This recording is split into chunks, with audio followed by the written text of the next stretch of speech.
Bem, meus amigos, estou mais uma vez aqui no De Olho no Futuro com Mauro Campos, pré-candidato ao Senado pelo Rio de Janeiro. E hoje recebendo mais uma grande personalidade do Rio de Janeiro, uma mulher batalhadora, fantástica, pré-candidata a deputada estadual, fisioterapeuta, 35 anos na Secretaria de Saúde, fora uma gama enorme de experiência que está colocando, emprestando para a candidatura e propondo emprestar para o Rio de Janeiro, para a população do Rio de Janeiro. Eu estou aqui com a Cláudia Bodarte, uma craque. Bem-vinda, Cláudia. E eu vou já inicialmente te fazendo uma pergunta. Qual é o ponto focal da sua campanha? E o que te levou a ter essa ação corajosa, digna, patriótica, de colocar toda essa sua experiência a serviço do Rio de Janeiro? Bom dia, boa tarde, né? A gente não sabe que Que hora é hora? que o pessoal vai assistir. Boa noite, né? Primeiramente, eu sou profissional de saúde, né? E como profissional de saúde, as pessoas procuram para pedir ajuda quando não consegue vaga. E aí eu falo, o Estado não tem como, o Estado organiza o sistema, faz gestão. A gente não organiza a vaga, a gente não doa, isso tem que ser pelo sistema de saúde. E aí o sistema de saúde, todo mundo sabe que é um problema interminável pela forma como ele foi construído, porque o SUS é magnífico, mas o sistema não funciona. E isso foi uma das coisas que me fizeram a sair, porque agora estou me aposentando, né, da Secretaria do Estado de Saúde, da Vigilância Epidemiológica, e pretendo me dedicar a tentar usar a minha experiência adquirida durante esse período todo Bacana. e a minha expertise para tentar organizar o que me incomoda e eu acho que incomoda a maioria, né? E fora isso, a desordem urbana que impacta no acesso aos espaços, principalmente pela pessoa idosa e a pessoa com deficiência, né? Que hoje a gente sabe que está complicado você transitar em várias cidades do estado do Rio de Janeiro. Eu acho que são pontos importantíssimos que às vezes passam batido. As pessoas não se importam. Eu tenho um amigo que tem uma filha que tem dificuldades de locomoção e é impressionante como eles sofrem com questões simples de locomoção e de outros cuidados. E é muito interessante você já entrar encarando esse desafio e aproveitando essa sua experiência, que com certeza você tem não só a crítica, mas tem também como viabilizar e melhorar com sugestões e usando a sua experiência. A questão territorial e a questão estadual das cidades, dessa questão do urbano, realmente é caótico. Mas por quê? Porque os planos diretores, normalmente, eles não têm um direcionamento. Cada cidade faz o seu, cada cidade tem a sua legislação, cada cidade tem as suas exigências. Isso, eu, como sou do ramo da construção civil, a gente sente muito. Cada cidade que você vai fazer um empreendimento é uma legislação, é uma dificuldade, é um problema, mas muito pouco pensando, muitas vezes, em quem vai utilizar aquilo. Então, é uma boa pegada para você que é estadual propor não um engessamento, mas uma teia de legislação que sirva a todos. E aí, dali, cada município enquadra na sua característica. Você tem município que é muito acidentado, como Teresópolis, Petrópolis. Você tem municípios que são planos, como Maricá, Saquarema e outros. Então, quer dizer, mas essa necessidade desse ordenamento do solo seria muito interessante se você desse um mínimo de padronização, mas pensando sim em quem vai utilizar e como vai utilizar. Porque também não adianta fazer uma coisa como dizer, megalomania com um plano excepcional que é inviável, que não dá para fazer. Então, essa sua preocupação tem tudo a ver com as nossas necessidades no Rio de Janeiro. Mas olha só, principalmente com a saúde. Saúde, uma vez que você tem um ambiente desorganizado, o direito de ir e vir fica em risco para a população idosa, principalmente agora que a gente está vendo aqui na capital, que é uma coisa frequente, o roubo dos sinais, dos fios. E isso, hoje, está impactando a vida das pessoas em atravessar uma via pública. E você sabe, não sei se você sabe, né, mas acidente é uma das causas que impactam a saúde pública. acidente em vias públicas, atropelamento, queda, isso acontece frequentemente. Então, você, às vezes, deixa de usar um leito por uma situação muito mais necessária, de uma doença crônica ou uma doença que está aguardando cirurgia, porque chega uma emergência de um acidente em via pública. Você tem a desordem do trânsito, você tem a desordem no calçamento, você tem agora a desordem pela falta de segurança nos cabos aonde as pessoas estão roubando e os sinais, que é o veículo que teria o controle, um pouco de controle no tráfego, está sendo prejudicado por esse fato constante de você ter a população em situação de rua, pessoas portadoras de uso de álcool e drogas, roubando o cobre e favorecendo a perda da sinalização. E aí você acabou entrando numa área que é a questão da segurança. E é uma área que me faz, por consequência, entrar com a minha pré-candidatura, que é exatamente a questão do judiciário. Porque se nós chegamos a esse nível de corrupção no país, de roubalheira no país, é porque o judiciário não está funcionando. Porque a polícia até prende, mas eles soltam. A polícia busca e eles soltam. Vem um ministro, solta uma decisão monocrática, onde a polícia não podia subir no morro. Então, quem subiu? A milícia e o crime organizado. Então, quer dizer, a verdade é que o cerne do problema no Brasil, para mim, está exatamente no Poder Judiciário. Porque se a corrupção chegou no nível que chegou, é porque o Judiciário não tomou providência antes, lá atrás. Não estou dizendo só da atual situação, que agora escrachou. Agora arrombou a represa, como diz o outro, os exemplos que têm vindo lá de cima, e está na mídia aí, todo dia a gente ouve o exemplo do Banco Master, que é um pouquinho, mas aí tem um Master grande, Master pequeno, Master gigante. O Master é a caricatura do cenário do nosso país e o envolvimento de quem deveria estar combatendo. Então, quando isso, e aí o motivo de eu me tornar pré-candidato é exclusivamente para isso, que eu sempre disse. O maior problema do Brasil é a falta de combate lá em cima, porque aí você vai descendo em todas as esferas. Não adianta você ter o melhor processo, a melhor polícia, se você tiver um judiciário que tem a visão do coitadinho. Ou se você tem um presidente que diz que o traficante não tem culpa, a culpa do traficante é o viciado. Então, o presidente e um partido do governo, tem aqui os membros aqui do PT, que defendem os seus próprios criminosos. Eu, particularmente, não tenho nenhum criminoso predileto, mas eles têm. Eles, em vez de defender a comunidade que está acorrentada e tomada nos morros, nas avenidas e no plano e nos bairros bons ou menos urbanizados, que estão tomados pelo crime organizado, não, eles estão defendendo eles. Então, quer dizer, essa consequência que está falando do roubo do fio é a pontinha do iceberg. É para mostrar a impunidade. Que aí reflete na saúde, reflete em todos os serviços. Principalmente na população em situação de rua, né? Porque não sei se você tem conhecimento, como é que surgiu a população em situação de rua?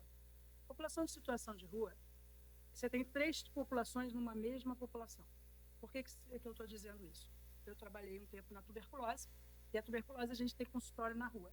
Então, a gente começou a cadastrar a população no centro da cidade, em vários territórios, para que você tenha assistência básica no local onde ele reside, porque muitas das doenças infecciosas acometem essa população e ele precisa continuar o tratamento. Então, ele reside no território. Principalmente para não deixar espalhar, né? Então, a gente trabalha naquela política de territorial.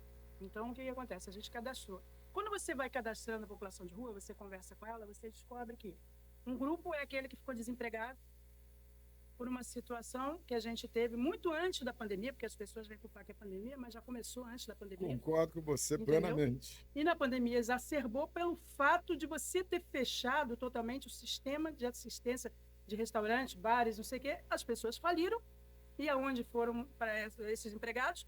Foram para a rua. Então foram com família inteira, porque não tinham condições de pagar o aluguel e a sobrevivência. Outros são por causa da descentralização da saúde mental. Então, quando você tirou ele dos sanatórios, né, você colocou ele para as famílias, a obrigação da família resgatar, a maioria das famílias já não existia mais ou sequer tinha um endereço para poder contactar que aquela pessoa institucionalizada precisava voltar para o elo familiar. Então, E muitas vezes não tinha condição. Então não tem, a família não tem condição. Uma pessoa E eles julgaram e pronto. Entendeu? Com doenças mentais graves, esquizofrenia, maníacos. E agora eu já ouvi falar, que espero que não aconteça, que eles querem também tirar as pessoas das condições de internamento por violência, os maníacos. Ou seja, os manicômios judiciários estão também querendo acabar com os manicômios judiciários. Se isso acontecer, se já está ruim, vai ficar pior ainda. Então, tem essa segunda população e tem a população que é a população de uso de álcool e drogas. Entendeu? E essa população que faz uso de álcool e droga também é um problema de saúde pública. Aí você vai falar assim, mas a gente tem até as CAPs, que são os Centros de Atendimento Psicossocial. Só que a gente tem muita gente e muitos desses não aceitam o tratamento. A internação compulsória só ocorre, ela ainda existe. As pessoas falam, acabou, não posso obrigar. Isso não é real. Na realidade, se botar em risco a saúde dele ou da outra pessoa, pode judicializar. E é a obrigação do município, aonde ele transita, tomar conta dele. Mas alguém fiscaliza? Fiscaliza as ações porque elas funcionavam. E muito do poder público não quer saber, porque não dá voto. Pois é. E aí o que acontece? Aí você tem essas populações sitiadas em vários locais da cidade, causando, inclusive, a redução do valor. Eu soube por uma senhora que foi da imobiliária, mora em Vila Isabel, né? E ela foi lá avaliar o imóvel no meu prédio. Ela falou, nossa, está desvalorizado, porque atrás tem uma cracolândia nessa rua. Isso vai acabar com os valores dos imóveis na cidade do Rio de Janeiro. Então, você tem impacto também naquilo que é o nosso patrimônio da população do estado do Rio de Janeiro. Porque uma vez que você tem pessoas sitiadas fazendo algazarras e fazendo uma desordem urbana. E até questão do pequeno roubo ali para comprar droga, para tirar o cabo, para roubar um celular, para tirar. E a violência também no território. A minha mãe foi à feira, tem um mês que isso aconteceu, ela foi na feira, em frente à minha casa, Isabela, ela mora 4 atrás depois de mim. Ela tem 86 anos, ela foi caminhando, 84 anos. Ela foi caminhando, fez a comprinha dela, eu tô lá no meu consultório, ela me liga desesperada. Eu tive que correr, tô passando mal, minha pressão tá alta. Eu falei, o que houve? Ela disse, foi perseguida por uma pessoa, eu acho que era a população em situação de rua de lá, um drogado. Os carros passavam e falavam, minha senhora, corre. Imagine uma pessoa de 84, corre que ele vai te assaltar. E aí passava outro carro, corre, buzinava para ela, e passava outro carro, ia na Teodoro da Silva, né? E ela tentando correr com a idade, com a bolsinha da compra da feira. Por sorte, uma senhora ia entrar no prédio, puxou ela para dentro do prédio. A pressão foi lá em cima, ela é diabética, hipertensa, e ficou desesperada, ficou em pânico, foi socorrida por essa senhora, que aí chamou o porteiro dela, que conseguiu ela ir para a rua, e agora ela fica naquela situação do direito de ir e vir sendo cerceada, porque agora ela está com medo. Não, e ainda tem um terceiro, talvez não em estatística, mas na prática, que é um quarto grupo. Eu digo porque lá em Volta Redonda nós tínhamos uma instituição que a gente distribuía, às vezes, alimento, lanche à noite, alguns dias, e várias oportunidades eu tive. Existem também os que desiludidos por um rompimento de um matrimônio, alguma coisa com um filho. Acontece demais isso. Eu tive várias experiências de pessoas que estavam na rua e que, por motivos sentimentais, se entregavam. Aí acabava no álcool, geral no álcool e tal, mas era impressionante. E às vezes você até fala assim, poxa, mas não dá para recuperar, e a pessoa não tinha força. Mas quer dizer, esses eu acho que são os que mais fáceis de você, talvez, tratamento psicológico, né? Mas tem. O problema é quem fiscaliza e cobra do município as ações. O Estado ainda, a gente faz esse trabalho. A gente consegue conversar, fazer roda de conversas, estimular que seja feito os trabalhos, mas dentro das nossas possibilidades, porque o nosso foco é a vigilância epidemiológica. Então, é Isso. tentar conter algum agravo ou melhorar a assistência daquele agravo para que ele não amplie no território. É. E Entendeu? vocês que trabalham com isso, eu imagino que se não tiver um sentimento mesmo fora do profissional para ter essa dedicação, encarar essa tristeza toda, porque deve ser não, é muito triste a situação do pessoal que mora na rua. Ah, mas rouba, mas faz isso, beleza, mas isso é uma consequência de alguma coisa que nós precisamos mudar. E é muito bom nós termos uma candidata, uma pré-candidata a deputada estadual, a Cláudia, com toda essa bagagem, com toda essa vontade, esse amor de servir a esse tipo de população, como nossa candidata a deputada estadual. E eu queria já, dando andamento, se você quiser colocar mais alguma coisa, fique à vontade, que nós precisamos saber dessa experiência e toda essa sua vontade para que todos tenham conhecimento e possam lembrar que a Cláudia Bodarte, pré-candidata a deputada estadual, está vindo com tudo para nos ajudar a resgatar o nosso estado dessa penúria que nós vivemos ultimamente. Pois é.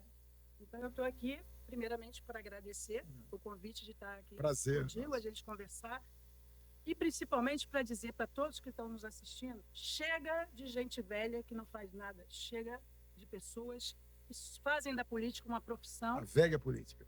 fazem uma profissão, mas que não servir ao povo, à população, modificar o que incomoda e indigna a maioria, entendeu? Se a gente continuar fazendo os mesmos, a gente não vai conseguir de jeito nenhum mudar o estado do Rio de Janeiro. É a mesma coisa que você contratar uma empregada e você está reclamando que ela joga o tapete e não limpa direito. Se você continua com ela porque não tem outro, se você não dá oportunidade de outras pessoas que querem modificar o que está errado, a gente vai fazer um futuro para os nossos filhos e netos, porque eu não estou aqui isso por mim. Eu já vou me aposentar, não sou profissional político, porque também tenho carreira, tenho profissão, tenho outras oportunidades, mas tenho consultório.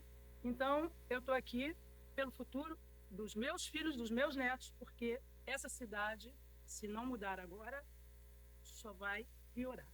E eu acredito que a maioria da população está indignada. Se está indignada, não podemos manter os mesmos candidatos que hoje não fazem nada por ninguém.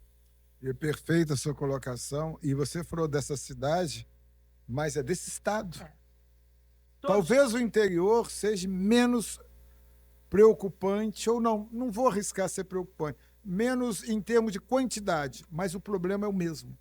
A tristeza é a mesma. Municípios, e a maioria tem saúde precária, saneamento básico muito ruim, porque, bem dizer, fizeram uma maquiagem, mas se o saneamento básico continua ainda em fossa, poço artesiano, a gente tem uma cobertura de atenção básica muito ruim. Então, a gente tem que entender isso. E uma coisa que eu comento muito é o seguinte: os órgãos ambientais cobram dos empresários, cobram de qualquer um que corta um galho de uma árvore, mas os municípios, quase todos jogam esgoto in natura nos córregos. E ninguém faz nada. Cadê o Ministério Público? Ah, mas não tem dinheiro. Não tem dinheiro porque desviam muito. Por que tem tanto dinheiro para o Banco Márcio, tem tanto dinheiro tirado dos aposentados, tem tanto dinheiro de tantos escândalos no Brasil? Por quê? Por que eles podem poluir? Que moral tem uma Secretaria de Meio Ambiente de uma cidade em que bate no peito e cobra e faz e pega e mata, no bom sentido, mas a cidade que ele mesmo participa do governo joga o esgoto todo nos córregos? Isso gera doença. Isso gera doença. E aí, o que dá? Custo na saúde. E aí, mas parece que eles não raciocinam, parece que assim, é uma cegueira generalizada essa questão do esgoto. Porque... saúde é prevenção, gente. Exatamente. Se você começar pelo saneamento básico, minha orientadora de doutorado, da Fiocruz, ela dizia isso: gente, a tuberculose só vai acabar quando tiver moradias decentes com ventilação adequada. As doenças como hanseníase, perninose e outras mais só vai acabar quando você tiver esgoto, água potável, condições sanitárias. Não adianta a gente ficar insistindo em tratar a doença e não tratar a saúde. Exatamente. É como eu falo muito de tratar a educação e não tratar o aprendizado, que é outro assunto, mas eu acho que o mais importante, e eu tenho um projeto que eu apresentei quando eu fui candidato à prefeitura de Volta Redonda, que é medir o aprendizado e não a educação. É o que você falou. É medir a saúde e... Acabou de falar aí agora. E aí, realmente, a prevenção, a doença, Exatamente. entendeu? A prevenção é a educação. E o resultado é a saúde e o aprendizado. Se você tem doença, porque você não tem saúde. Então, o meu objetivo é tratar a doença com prevenção. Prevenção dos espaços urbanos e prevenção das condições de vida melhor à população. Cláudia, muito obrigado pela sua presença. Eu te agradeço muito você estar aqui conosco no Diogo, no futuro, com Mauro Campos, pré-candidato ao Senado, e dizer que o Novo tem um time fantástico, uma equipe, um time de deputados estaduais, de deputados federal, eu como senador, que realmente impressiona e vai fazer a diferença, e o nosso pré-candidato a presidente, o Zema, que também vem do nosso processo, igual a minha história, empresário, realizado, chegou a um ponto e agora resolveu abrir mão de todos os seus negócios para se dedicar ao Brasil, nós aqui é o Rio de Janeiro. Obrigado, uma boa tarde, uma boa noite e que todos fiquem com Deus. façam a mudança.